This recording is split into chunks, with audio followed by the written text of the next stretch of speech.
Hey guys, welcome back to the channel. So we have the oil pan video in process, so to speak. So I'm going to make this a separate video because we're doing the oil pan, and necessarily, a lot of guys will tell you do the bed plate too, but we are going to actually do the bed plate in a separate video. So that's what we're doing here today. So I'm going to pull this bed plate off, and I really don't want to, because I don't want to open up this bottom end more than I already have. But it's extremely likely that the bed plate is actually leaking. So I'm going to go against my better judgment and pull this thing off of here. And to do that, we're going to go ahead and remove our engine mounts so that we can get a nice even pick off of this. And we're going to have to remove all of the main bolts here. Now, not every 6-liter has the bolts on the outside here. So this one specifically does not have the bolts on the outside of the bed plate. So I know that at some point in the earlier trucks, they did have the bed plate bolts on the outside here. This one does not have those. So we only have the main bolts to contend with here. Now I'm going to go ahead and get these engine mounts off of here. It's just a couple 13mm bolts. And then we're going to go ahead and remove this bed plate. Now to get the bed plate off, it won't be that difficult. The only thing that's going to be very concerning is the fact that we are going to be opening up this bed plate, which means we're going to be opening up the crank bearings. So we're going to be inspecting the crank bearings as well. So that's something that's going to happen also. And when we do the crank bearings, we need to absolutely make sure that they go back where they were in the direction that they were. Now, a lot of guys do videos on these. They're major shops. So I'm not a major shop. I'm just a one guy here. So I'm going to show you that one guy that doesn't do this for a living can do this in his garage. So I'm going to go ahead and get started by getting these motor mounts off, and then we'll start working on the bed plate.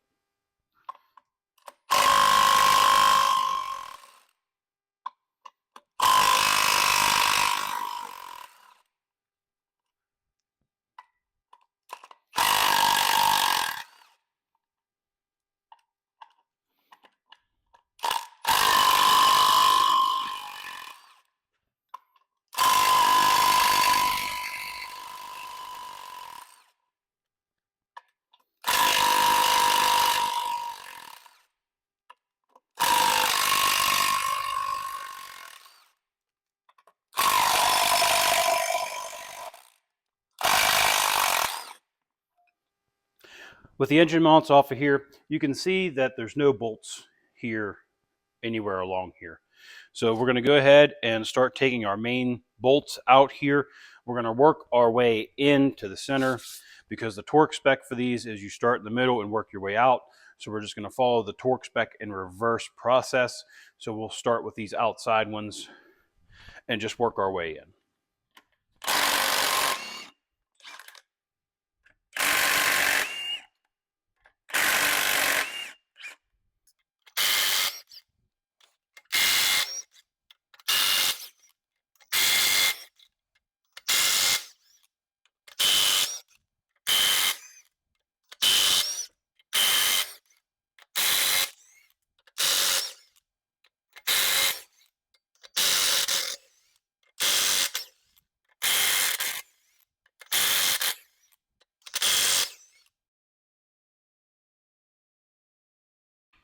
So these bolts, your inner row is going to be longer than your outer row, as you can see here.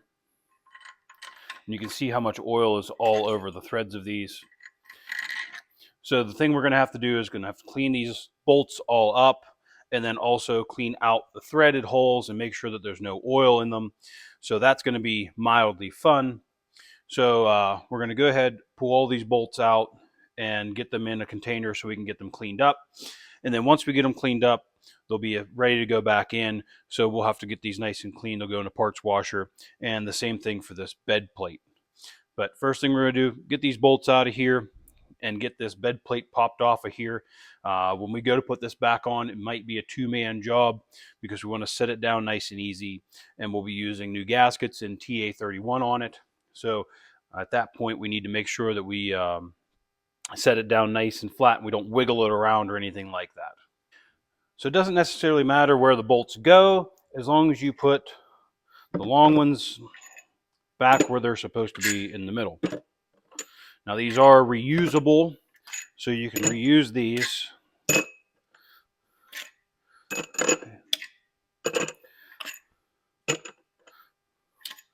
These are not torqued to yield. So we have all the longer ones here on the one side of this container, and these ones are shorter. And I think what I'll do is I'll put these ones in a different container so that I know that they're inside and outside.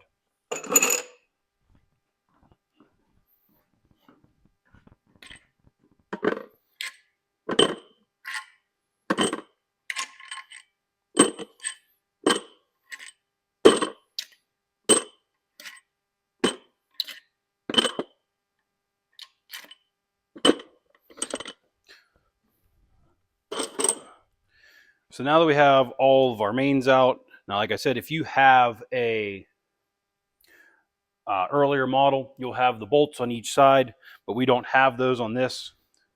So this should come off of here. Don't really want to pry on it too much. So I'm going to go ahead and get this popped off of here and double check to make sure that there's nothing else holding this on here. There shouldn't be, but you never know. So it doesn't look like there's anything else holding this on here. So we're just going to give it a couple taps with the dead blow.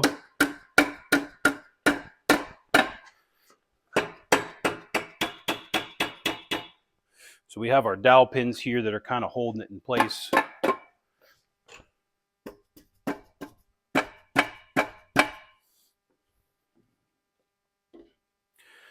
So it's moving now here. You can see that it's wiggling.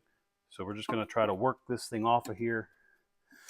Looks like that dowel pin is kind of holding us back here in the corner. So try to get a bar back in here and just kind of pry that off there. We don't want to be jumbling this around too much.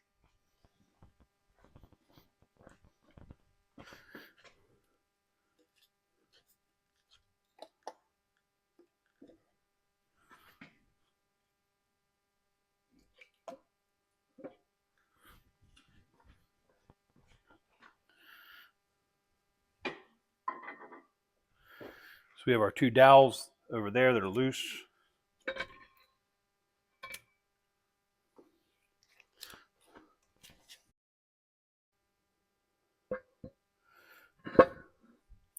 And now we have the bed plate off of here. So we're going to go ahead and inspect our bearings, which do not look very happy at the moment. So we're going to go ahead and get a good look at this. So our crank looks really good. Looks like there might be a little bit of a wear mark right here. No, it was just a little bit of oil. So the crank looks wonderful, which is great news. And we're gonna have to check the bed plate out here and see what the bed plate looks like. So the bearings are definitely showing some wear here.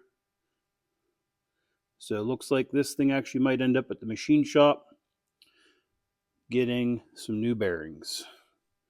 Not what we wanted to see, but if you're doing this, now is the time to do it. So these are your gaskets here. So we'll be replacing these. Now, like I said, if we're going to send this to the machine shop like we didn't plan on doing, then we're going to have them put these in. So we may end up not being able to put this bed plate back on ourselves. So we'll see what happens here.